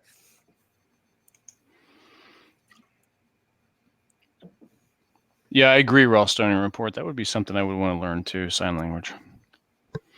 You know what? Actually, that would be good, especially in the event of an apocalypse where you have to be quiet. I could turn around and make signals to TJ, and he's not like, what? Duh. Yeah. You know, that I'm looking at him going, and he understands that I'm saying, you know, get the guys on recon and start launching artillery. And it's not, God, he's going over the hill. He's going to fuck me till my eyes pop out type and of then thing. And then you're going to fist somebody. Exactly. It looked like you were doing. Jeez. Oh boy. TJ's like, okay, all right. I have to leave me out of your fantasies, guys. Leave me out. There's not enough room. No, I'm not There's not enough room. Whoa, wait a minute now. On his face. Oh, I know, God. Right? Women 30 and under today. Have fun with them. Do what you want to do. Don't take them seriously. Seriously on women that one. 30 and under today. All women are insane to one degree or another. Like that video a while back, some dude released. He had the graph. Women were always crazy at least matrix. A 4. They were always a 4 minimum on the scale. That's true. You just got to stay out of the danger zone. It's your redheads, your strippers, anyone named Tiffany, hairdressers. Anyone that has a tattoo of a dagger and a snake. Yeah. If they have the Chinese, some bunch of random Chinese letters that they don't know how to translate or interpret, they got that going up their back. Yeah, avoid that. If she says she loves to travel, that's still not a good sign. No, that's just par for the course. Every woman that I've encountered on an online app, every one of them from 18 to 80, they all want to fucking travel and all that. That means they want to travel with you, so you pay for it. Exactly. Thank you, Vince. All that's saying is I want to travel on your dime.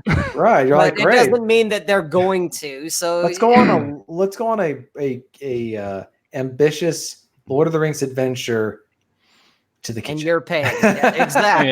Yeah, that's what It's that like, is. I like the idea of Don't traveling. don't even worry about that one. Yeah. That's like women saying, I'm looking for the real thing.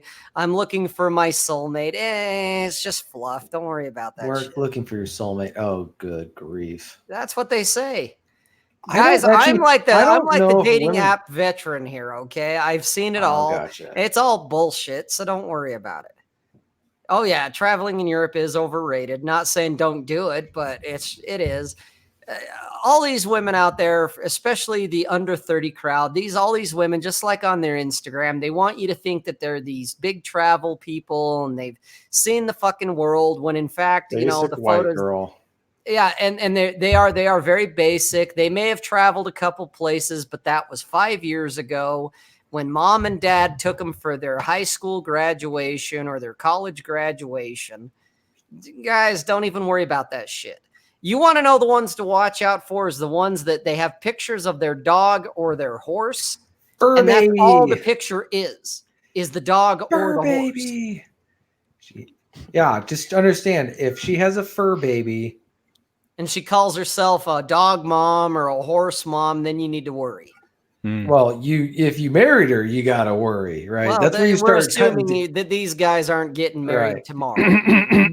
No, but just understand what you're dealing with there. Because one, if she's a fur mom or a dog mom or whatever, she has a fur baby. Just understand this: she is going to psychologically project her motherly instincts onto that dog.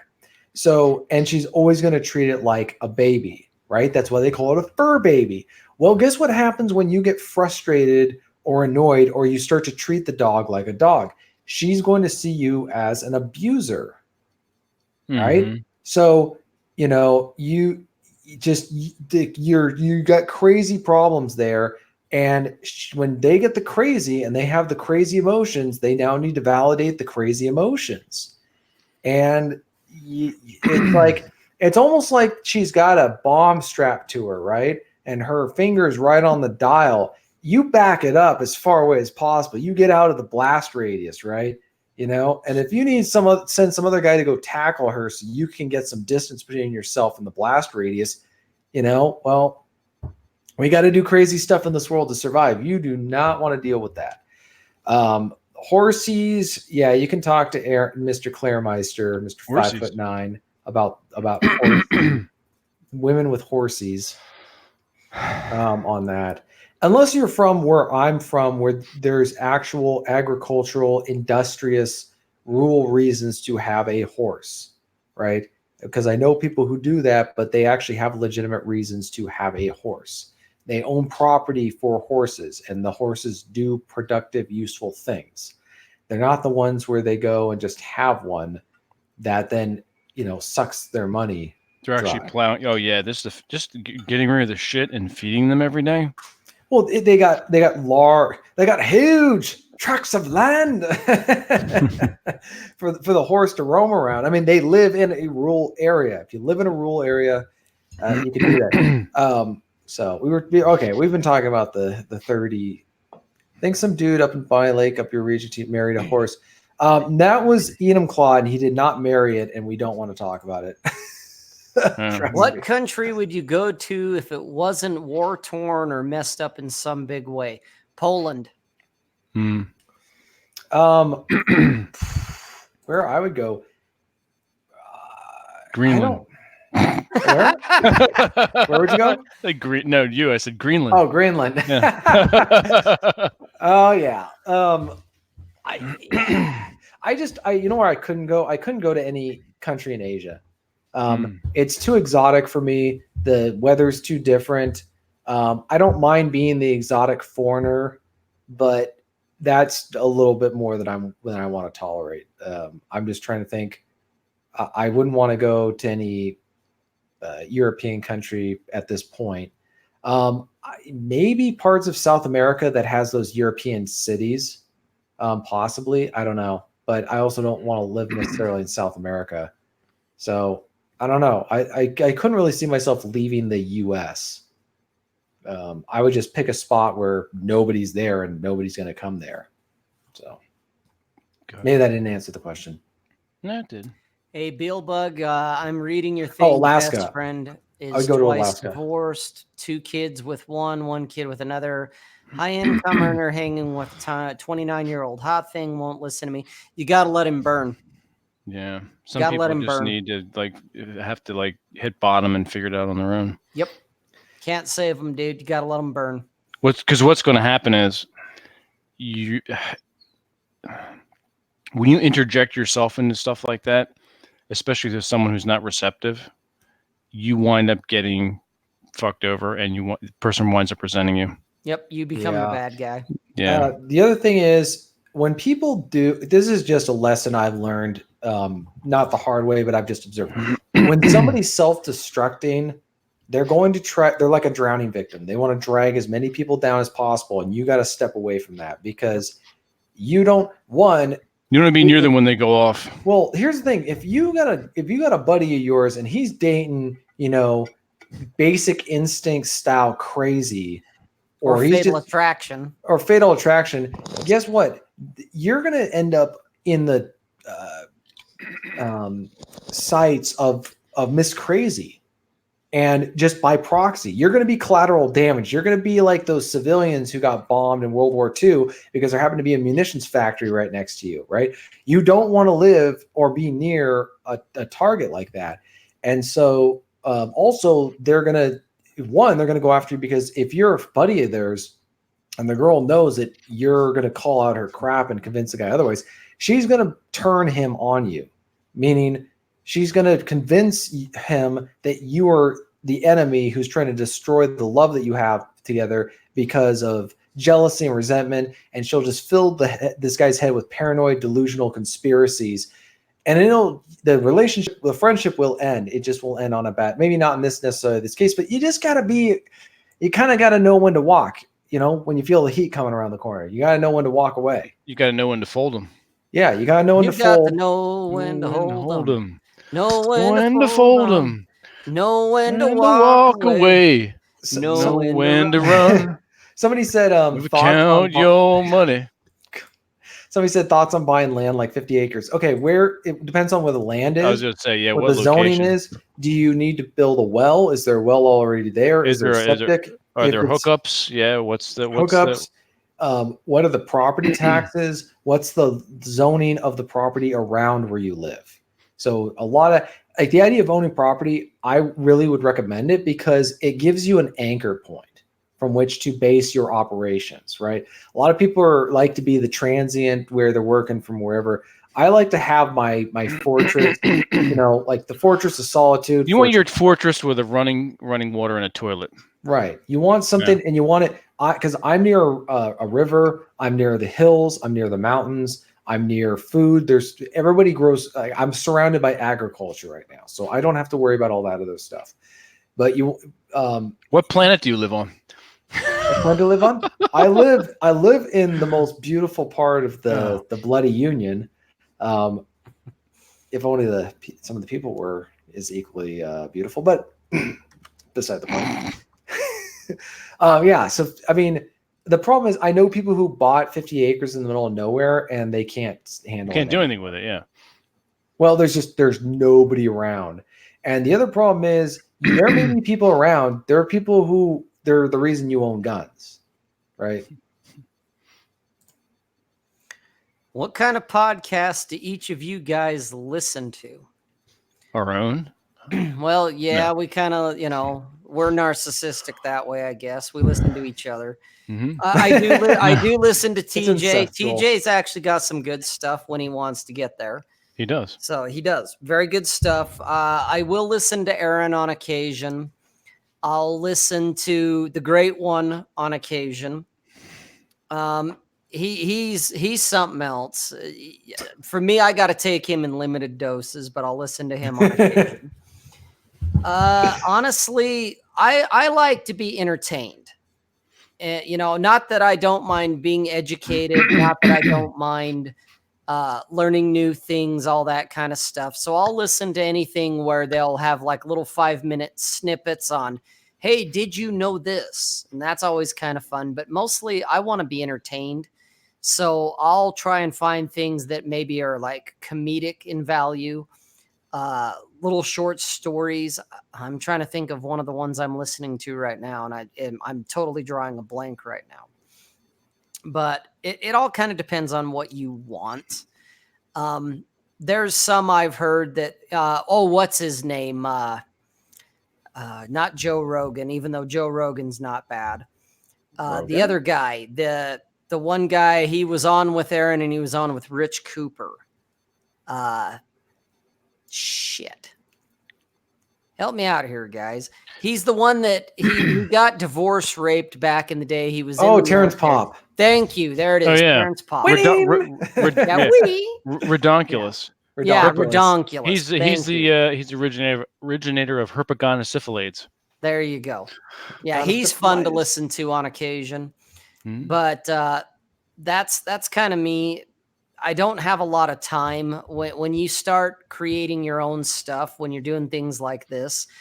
I've heard Aaron and a couple other guys say it that, you go, oh, have you heard this or you watch that? And you're like, no, because you don't have any time because you're doing stuff like this. Mm-hmm. And so I've just kind of prioritized it where it's like, I listen to things that make me laugh, or I don't have to think. I don't have to get too deep into it or get all pissed off about it. Yeah. So that's just me. I co-sign on everything you're saying. And TJ's podcast is good for that. He doesn't get too deep into it, is so to speak, where it's like, wow, that's fucking heavy. Yeah. Heavy dude, man. Yeah. Oh, hey guys, I'll plug this out there in case she gets back to it and hears it. But Mackenzie Mac, that's been on the show, she's kind of starting and stopping with her YouTube channel. She's actually a lot of fun to listen to if she'd get off her ass and do more content. But I know she's getting ready to go bug her and whatever. Well, I'm hoping she hears this and it's like, yeah, Mac, I'm calling you out. I know you're getting ready to get married, so you get a pass, but you need to get off your ass and put out more content because your shit's fun.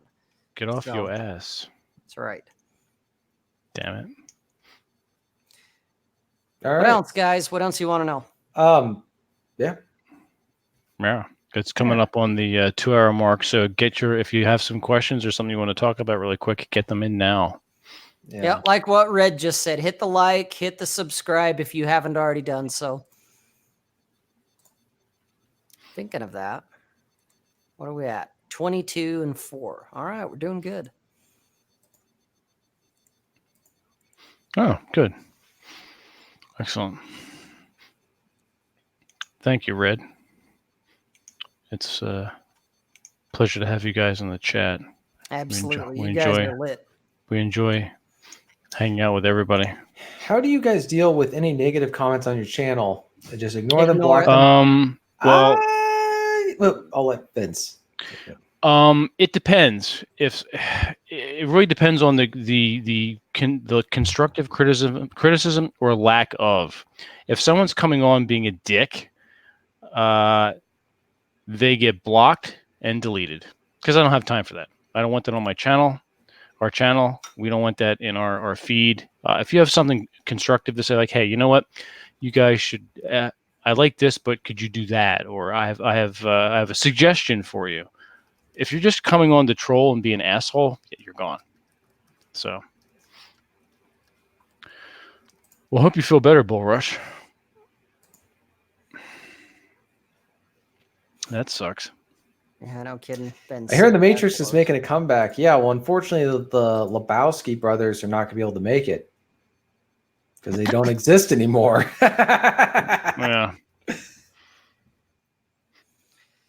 Yeah, my take on the negative stuff, I'm kind of in the same boat as Vince. If it's just blatantly hardcore, it's delete and block. Exactly. Otherwise, I kind of don't care because I look at it and I really truly believe that any attention is good attention. There's no such thing as bad publicity.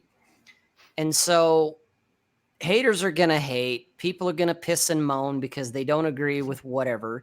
Anytime I tweet something on Twitter, there's always inevitably, if it takes off, there's always some asshole that's, well, Jordan Peterson said this, and it's like, and all I can do is I just ignore it, whatever it is, it's just like, whatever, I just leave it there. And if other people want to jump into that dumpster fire, then go for it.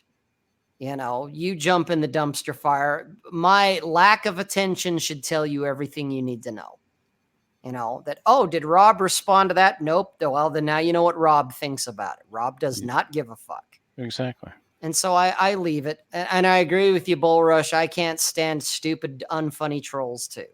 It's like, if you're going to troll, make it interesting. Or at least be funny. Yeah, be funny. Be like, wow, that was actually pretty good. Because I do follow a couple of troll accounts that they're actually good. They are like weapons grade trolls. Where I've seen some others that it's just spurging out, and it's like, whatever, guys. Well, you can usually tell the difference. The troll accounts that are worth their salt, there's an art form to it. Yes. But someone just coming on and just being a complete asshole or a dick, you ignore them and you block them. That's easy. You need that crap in your life. Yeah. So, and I mean, how did you guys find each other? Vince, why don't you handle that one? Oh, okay. TJ and I and Aaron started following each other on Twitter. This is where Twitter is really cool. Yeah. We started following each other on Twitter about 3 years ago, roughly. We've had interactions back and forth. And then TJ and I found out we shared a love of Civil War. And I was planning a Civil War battlefield gathering last October. And my friend John came down, and TJ and Aaron, and we had a good time. Now, I met Rob also through Twitter this past December, and we've been talking ever since. So Twitter is the common denominator that drew us all together. Good, TJ. You look like you want to say something. Oh, yeah. I was going to say, that's how Aaron and I first got in touch. Is I was tweeting at him because he was in Seattle, and I said, yeah, it's a great place. I live in the area. And he goes, well, do you want to meet up? And so we ended up meeting up at some bar in that's right. I met Aaron down in Silver Springs, Maryland. He had a meetup, and I drove down and just wound up getting a hotel room, spending the night, and drove back. But that was cool. A bunch of us met down at this Irish pub downtown. Yeah, so that was So as much as I hate modern technology, it does have its uses, and we need to acknowledge it when it works. So, yeah, it's you got to just move through the detritus in order to find something. It's like panning for gold, right? You got to go do all the work and filter out all the crap, and then you get your few nuggets. Exactly. And some of them unfortunately, some of them turn out to be fool's gold, but some of them are the genuine article. You have to get through a lot of chafe to get to the. And I'll give you my 2 cents on this of how the meetup between these three fine, us three fine, and including Aaron, the fine gentleman I've met here. Vince and I started following each other a couple of years ago. That part I don't remember exactly when that showed up. But I met Aaron when I was on another podcast with Rolo and Donovan and Rich Cooper. That's how I originally met Aaron. And then here back in like December, when my life kind of fell apart a bit and I was kind of walking a ledge, it was Vince that kind of talked me off that ledge. And then ultimately in January, he's like, hey, I want you to be a part of this show. And it's like, cool. Okay, I'll do that. I'm your And so Huckleberry. here we are, it started with 4, with Aaron kind of being a central figure as well. But Aaron's got a lot of shit that he's got to do. And now it's the 3 Musketeers for the most part. And it's just going to get better from here, guys. Absolutely. So, but that's how it is. And I agree with what TJ said. I don't quite have the hate relationship with technology that he does, but I get where he's coming from. But that to me is the ultimate point of this technology is guys meet each other in real life, figure out a way, figure out a means, make that shit happen in case people get deplatformed, people get, stifled on the internet. But you have the whole point for me is meeting people in real life. It is establishing that community, that tribe, that gang, that whatever the fuck you want to call it. And that's what this is all about. Amen. So could not have said it well said, Rob. Well said. Thank you. Amen, Reverend. Amen. Amen, Reverend. Reverend Ra. Reverend 5'4", coming out saying, "Here's how it is, guys. Y'all need to get out there and start meeting each other in real life." 5'4". Aaron's not here. No, he ain't here, but I am. That's true. So you're taller than Clary. Yeah. Oh, Clary's taller than me. I'm going to be the one standing in a hole when we do the group photos, and I'm good with that. Yeah, that's cool. So, you can everyone will go, "Fuck, you really are that short, aren't you?" Guys, I'm not kidding you. All you have to do is stand in front. That's all. That's right. I'll just stand in front. You guys like do the old classroom photos of That's right. Indeed. Hey, Logstar. Unfortunately, you just came in where we're getting ready to sign off soon. Up here. We got another couple minutes, but how are you doing? So yeah, guys, the take-home message. Start making it a point to meet each other in real life. Figure out a way, find a way, make it happen. Even if it's, hey, here's my phone number, because that's kind of how it happened between me and Vince. It was, talk me off a ledge. He's like, hey, man, here's my phone number. Call me so you don't walk off the ledge. And I took him up on it. And here we are. Okay, so same thing.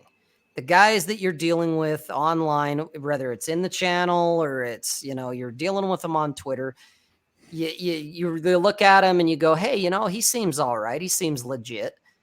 Give him your phone number. Say, hey, man, give me a call if you need to talk, want to talk, whatever. Here's a way for us to stay in touch in case something happens. And then you can do that. That way, if shit goes down and, hey, what happened to his account? Oh, he's in Twitter jail because he said mean words.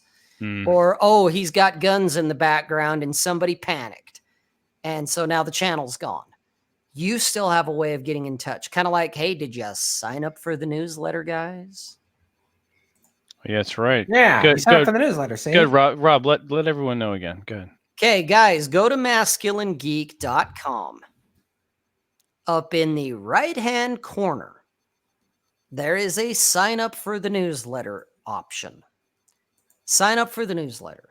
We're not going to spam you. We're not going to sell your stuff. We're not even going to sell stuff to you. You're going to get our newsletter once a week, Monday morning, like at midnight, Eastern Standard Time for the math majors out there. Figure it out. Content from all 3 of us, something different, something new, something unique. And it's also a plan B in case anything happens. That way you kind of know what we're up to and where we're going and what our next step is if something goes down. That way oh, okay, well, these guys are doing this now. They're over here. That way you're not going to miss out on what we've got because we will adapt, we will improvise, we will overcome. But if you don't know how to get a hold of us, then you miss it. MG is here to stay. Yes, indeed. Thank you, Rob. I'm meeting someone in a couple of months, Rob. Oh, really, Bullrush? Nice. Interesting. Interesting. That's right. $1 million. All right, so we're coming up on the 2-hour mark. we're going to sign off for the evening, but we will be back next Wednesday, obviously. And I think not this Saturday, next Saturday will be our next cartoon hour. So Sweet. be prepared for that, which I think TJ will be joining us. Unless is he's this up in the mountains He's, again. unless he's unto the mountains again. When is this going to be? Oh, he's not even paying attention. Fuck no, he's not. I'm following the comments. He's reading What's the it? comments. Whoa, what's going on in the chat? On the 31st. The 31st. The 31st. That Saturday, we will do our number 6 episode, I believe. Roger. Saturday morning cartoon episode hour. So yeah, there you go. Yeah, so roughly about every 2 weeks, guys, you get to see and hear us on Wednesdays like usual, and you get to hear and see us on Saturdays in case you can't make it because of math and time zone differences. Exactly.